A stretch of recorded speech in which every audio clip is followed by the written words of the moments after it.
I'm Justin, and that's Jana. Today we're here with Stefan of Glass Generation. How's it going today, dude? Pretty good, man. How you guys doing? I'm doing pretty good. How's Jana doing tonight? I'm doing fantastic. Thank you so much. I know it's getting a little bit past my bedtime here. Yeah, we're definitely glad to have you so much on our show tonight. Tell us a little bit about your band. Yeah, so I'm Stefan.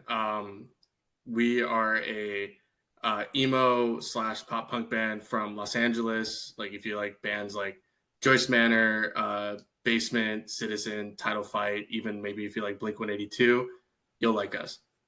I've heard of Title Fight. Well, obviously everybody who knows who Blink 182 is, but but I'm more into like deathcore, heavy metal, and all that stuff. But I actually was just listening to you guys on Bandcamp. Yeah. Yeah, I was checking it. You're pretty good. Thank you. Thank you. I like the song Shirley. Yeah, that's a fun one. Yeah, I was listening to that one too. I liked Wasted as well. That one was probably my favorite. Oh, thank you. It's funny, both of those songs, when we were writing that EP, it took maybe like less than a day to finish them, like lyrics and all. Does that come like the lyrics come easy for you? Like, I'm not sure how. Yeah, do the lyrics come easy for your type of songs that you're writing? Kind of, yeah. I mean, like I wrote the lyrics for Wasted. That came easy because I had a little incident with an ex-girlfriend at the time. Like we had been broken for a couple years. She had been trying to like insert herself back into my life and everything, and it was getting really weird. But it's kind of funny. Everything came or all that happened like right at the perfect time, because I was having a little bit of trouble writing lyrics for Wasted, and then that happened and they just flowed. They just flowed out. Life can do that to you. That's so it is bizarre. Insane. That was oh man, I think that was like April or like early May of last year when all that happened, and I still think about it like, damn, like that's crazy how perfect that timing was. Yeah, the past is the past for a reason, and if you can get over it, like you said, like that song was about basically your ex. Yeah. There you go. But what's Shirley about? Shirley, our drummer wrote the lyrics for that one. I think he had also written them for a partner at the time. I can't say for sure, but it's a beautiful song. I really love the lyrics on it, and it's become one of our favorites to play live. Are you guys recording anything new currently, or? We'll be back in the studio working on our next album in August. August. That's cool. I see you guys are going on tour in June. Yeah, we are. We just announced it. We're super stoked. This tour has been like a little under a year in the planning stages, and we're so excited that tickets are finally on sale and they're starting to go. And it's just a couple short months before we actually just pick up the van and start driving. Is it like just you guys, or are you going out with any friends or? For LA and San Diego, because that's where a lot of like our fan base is at. Those are kind of real centered around like, oh, we're having a lot of our friends hop on. But like the first half of the tour is all like brand new cities with brand new bands that like we just discovered on Spotify or Instagram, and just gonna try to get the most out of their scene. Yeah, that's always fun about like meeting new people. Like I've been booking shows for like almost like 17 years. It's fun to meet new people and new bands and whatnot, make connections. Yeah, and it's always fun to just kind of like get out, and see new part. Like, granted, like these aren't like, we're still on like the West Coast, like we're kind of in our vicinity, but even then, like going up to like Berkeley is almost going to be like traveling to like another part of the world, Oh yeah, I've never been to California. I want to come out there sometime. I want to go to the Strip, and I want to see the Roxy and the whiskey and all that's fun stuff that you've seen in the 80s hair band shit. Yeah, we played the Whiskey a couple times. Last summer we headlined there, and it's fun. That place is iconic. Nice. I heard good stories. And have you been to the Rainbow or anything? Or I haven't been in the Rainbow yet. No, I've no? been to the Roxy. I've been to the Troubadour. The Rainbow is the only place I haven't been to. Cool. That's definitely on my bucket list as well. So those are some of the things that you like the most about being a musician. What about dislikes? Is there anything that really, really, really sometimes gets on your nerves about being a musician sometimes? Oh man,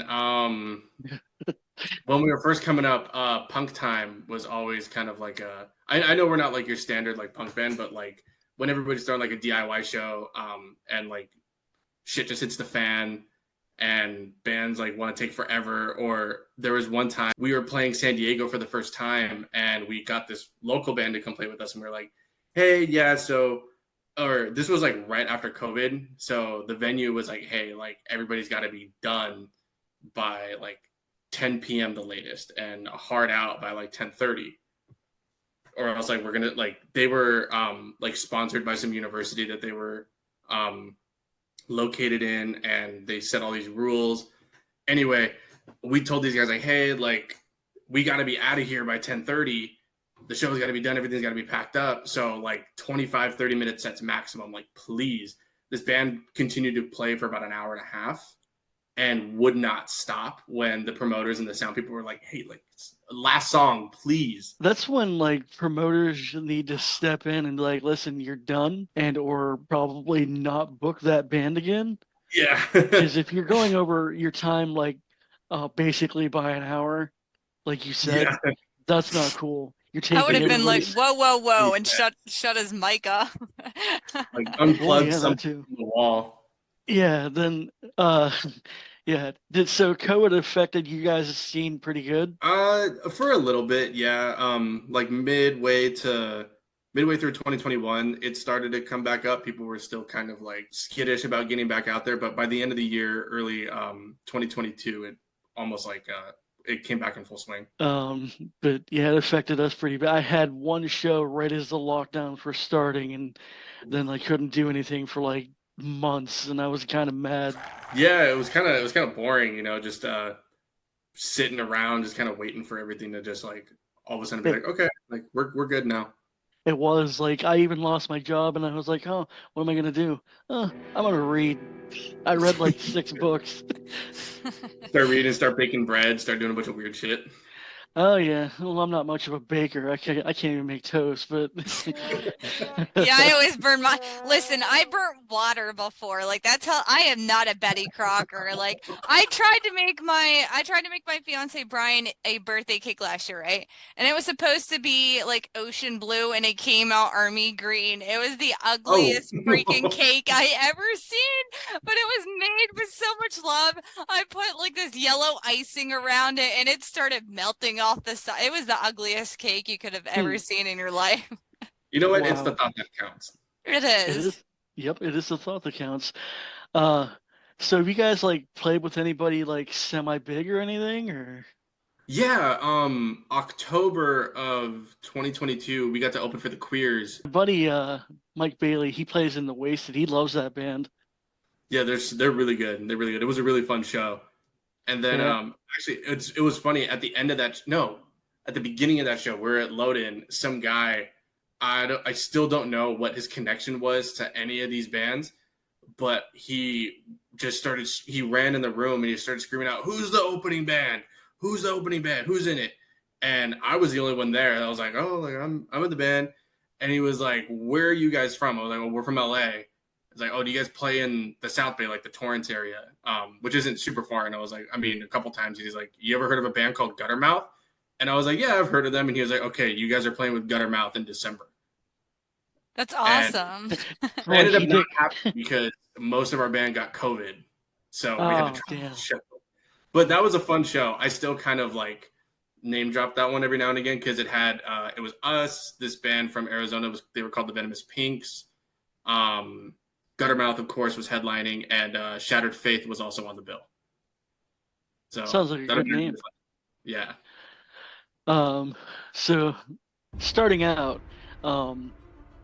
we all had these horrible stories, but what was the worst show you've ever played? Oh man. So we played this like little local club in San Pedro.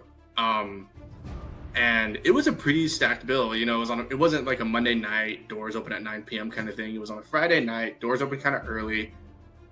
This like hardcore band from Spain, I forget their name, they were coming through. The promoter had put together the stacked bill. Nobody bought a ticket. Not a single person bought a ticket. We were on first, and the second band was setting up their drum kit right in front of me on like the floor, like in front of the center stage. Oh my gosh. Yeah. Well, yeah, I've had shows like that. You just have to go with it. Yeah, just go. They have to ignore the fact that this dude is just unpacking all the shells from the cases, is making a bunch of noise, and it's just like that is kind of disrespectful too. It's rude. Yeah, at the same time though, it was almost like a what are you gonna do kind of thing, because he started setting up in front of us after like our third song, and at that point we're just gonna play the rest of the song, and then we're gonna That's definitely how I would have handled that situation. I probably would have just kept playing, be like, screw this guy, we're just gonna play our songs, you know, or just sing louder over your, you know, whatever he was doing. Yeah, I think that one is definitely the worst one to date, which is good, because there's definitely a lot worse things that could happen. You know, like knock on wood, obviously, doesn't happen anytime soon, but kind of grateful that was the worst one. What about whenever it comes to genres of music? What is your, I'm not gonna say or like most favorite, but like, what is a genre that you really cannot stand to listen to? I know for me it's country. Like I can't do it. I don't know. I try to give everything a shot. I don't go out of my way to listen to country, but if somebody puts on like say Johnny Cash, I'm not going to tell them to turn it off. Right. But I think one that I don't have a disdain for it, but one that like I cannot, like I won't give a shot is like house music and EDM. House music, no, yeah, it's kind of like EDM for me. I'm like, I don't understand this. Like, it's like, hey, you know what? If people like it for a reason and it's popular for a reason, but it's just I'm never gonna understand it, and I'm not gonna go out of my way to try to understand it. You know? Yeah, but hey, it's somebody out there likes it, and does them whatever. I just, for me, it's kind of pop music and like country and like this new rap stuff. Like old rap is good, but the new rap is just like, why? I like grew out of my rap phase in Oh, I did. I haven't listened to it in years. Like I still listen to like DMX and Eminem and stuff, but I haven't picked up a CD in like years. Yeah, I don't think I think the last rap record I bought was I bought Igor by Tyler the Creator on vinyl. I think that was the last one I got. Are you a big fan of vinyl? Yes. I was actually just reorganizing my records earlier today, and I'm about to hit 100 in my collection so far. That is a lot. Yeah. Well, to some people, but like I've seen people have like 300 or so records. I'm like, how? Don't you have a collection? I do. The most expensive record I bought is Godsmack's first album, and it was $300, and I about cried when I paid for it. And do you have a similar story? Like, what's your most like prized record? I think I don't know, because I don't what is it? I don't go after like rare records, mostly because like I don't want to end up paying that price and like regretting it later. Yeah. I just focus on like most of my collection is just like bands that like I really love, and I'm just kind of collecting or buying up their discographies. But the one record that I have that I cherish more than anything right now is Blink's Dogs Eating Dogs EP. It's on like a transparent red pressing. I think I've maybe spun it once, and it's just sitting in my little collection. I'm probably not going to spin it again. Oh yeah, same here. Like I played Godsmack's the album I just mentioned one time. I'm like, yep, not doing that again. Like I heard it once, it's great. I don't want to fuck it up. I own the CDs, so whatever.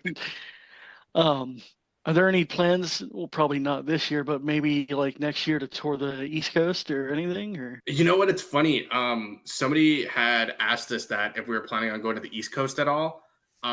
East Coast, full U.S. international is 100% on the table for us. It's just, I think for the East Coast, I think we'd want to hold out until, like, say, like a bigger band wants to take us out on tour. Because doing the West Coast, that's kind of like, it is our home turf, but it's going to be really taxing. It's going to be really hard. It was really hard to do. Like, I've had to book all these I book shows in like Idaho, and I booked in Seattle, and I had to put those out like over a year in advance. Because sometimes you have to book like 6 months to a year in advance for anything. Yeah, it was a lot of back and forth, especially with like Seattle, because they were like, well, you've never like set foot in Seattle. Like, how do we know you're going to bring anything? I was like, well, come on, just like throw us a bone, you know? Well, you got to kind of put locals on too, so they can draw, and then those locals will figure you guys like look at you guys and be like, oh, that's cool.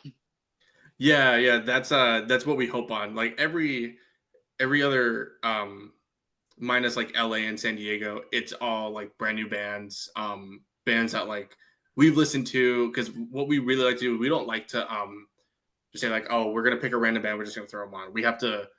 We want to enjoy ourselves, and we want the other bands to enjoy themselves, which in turn is make all like the people who bought a ticket enjoy themselves. So we've been taking the time to like, hey, like we found like these bands, let's go listen to them. Like, okay, like these guys are cool. Let's hit them up. They say yes, then amazing. If they don't, then okay, we're gonna move on to the next one. Like every local band has been heavily researched and handpicked. So a lot of all these shows are gonna be really, really fun. They're handpicked by you guys? Handpicked by us, yeah. Oh, okay. That's smart. That's awesome. Yeah, I feel like it's a really tedious way to do it, but it's like the best way to do it. It definitely sounds like a good strategy to me, which definitely comes to my next question. Where do you see yourself? Where do you see you and your band going within like the next 5 to 10 years? Next 5 years, definitely we're gonna keep touring. We're gonna keep releasing new music. Hopefully, more people are listening, and we get to play on bigger stages, do bigger tours with cool people. You know, hopefully we get to meet some new people and just, you know, have a good time. That's the main thing with us. We just want to make sure that we're having fun. Yeah, that's the main part. Like, you gotta have fun doing it, and if you're not having fun, then why do it anymore? Hell yeah. No, exactly. Like, we just played a show a couple days ago, and we were talking with one of the other guys who played in another band on the bill, and we were just talking about touring and, you know, like all this other stuff. And it's like, you know what, like, it is taxing. It is very taxing, even to just kind of like be the person in the band who wears all the hats, who says like books all the shows, books all the tours, tries to get all the music on playlists, and then having to go into practice and practice all the sets and write new songs and hit up the engineers. But as long as it's fun and everybody's having a good time doing it, it's worth it. Like, we'll do it for the next 100 years if we could. Yeah, you gotta watch for like burnout too. Like, 'cause doing all that stuff, you get really burned out. Like, I guess I can't really say much, but like I've been booking shows for quite a while and like listening to a lot of stuff, and I'm just like, man, I'm kind of getting burned out. I need a break, but I'm currently taking a break until October. But doing this helps because I can like meet new people, discover new bands that I haven't seen or heard of, and just do something that people might want to see and share it with everybody, because that's the goal with this show, like introducing people to someone else or someone new. Yeah, that's awesome. It's like the best way to keep your mind fresh, because even if like taking a break, you take too much of a break and it's just like, I don't know, it's hard to get back in that groove, you know? Yeah, blow you away. There's always that time where like, man, I really want to do a show, or damn, I wish I would have got offered that tour. But it's just like, I need a break. Shut up, mind. Yeah. And even then, like, even if like you're not taking a break, you just gotta be taking everything in strides. Because like, I even get myself caught in the whole like, oh man, I wish we were going on that tour, or I wish we were big enough to have like all these listeners on Spotify. But it's just like, you know what, man, like, you gotta take it in strides. We just gotta keep going. Like, how long have you guys Absolutely. been a band? Well, you know, we formed and started jamming together at like the end of 2019, like kind of Oh, early okay, 2020. so like 4 or 5 years. Yeah, we didn't really start playing like shows actively until like mid 2021, like almost early 2022. Oh, okay. So you guys still are getting up there, like getting Feet everything wet. ready Yeah, yeah, we getting your a feet little bit. wet, so to say. Thank you. You're welcome. But yeah, like you'll get there. I'm sure a lot of people are gonna find you and be like, yeah, I like this band. Hopefully, we're Yeah. trying to hit from all angles, and it'll happen. It'll definitely happen. We're really confident in that. And if you guys ever need to like a show in PA or anything, like I don't know, whenever, like hit me up. I know a couple of like emo punk bands and whatnot. I'll have to send you a couple songs from one or some of my friends. I can't remember the names at the moment, but I will. All right, hell yeah, please. We're always looking to play new spots, and even if we have to like, all right, we're gonna hit them up in like a year and a half. Like at least Yeah, yeah. we got the email, you know. I can only do Fridays and Saturdays. That would be amazing. I know for me, whenever it comes to like the whole energy thing, whenever it comes to music, like that's a huge pet peeve for me. Like when I go to a show, I love that connection with everybody that I'm watching, like that those musicians on stage.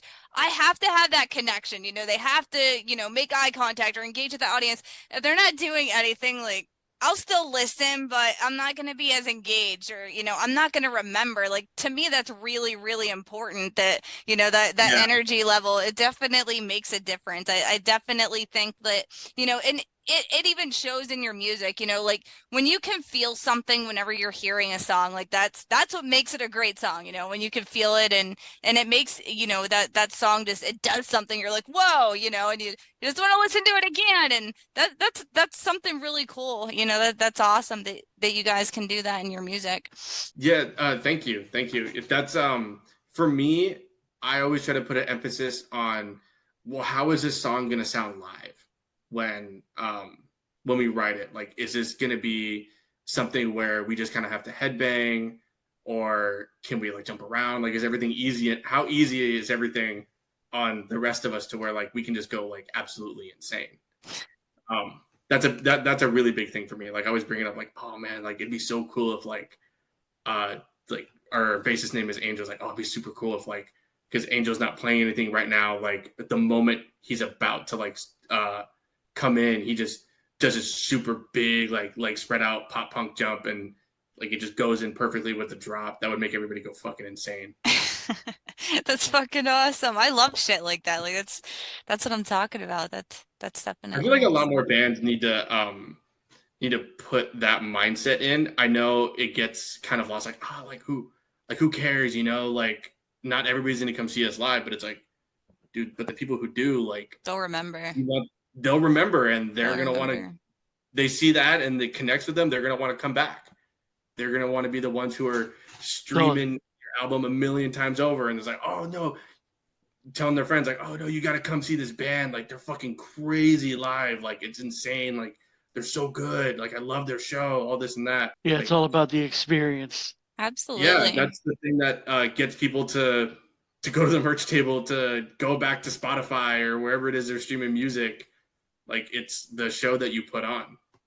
Absolutely. They always say that if you enjoy what you're doing, you never work a day in your life, That and is that's a definitely so true. good I mean, statement.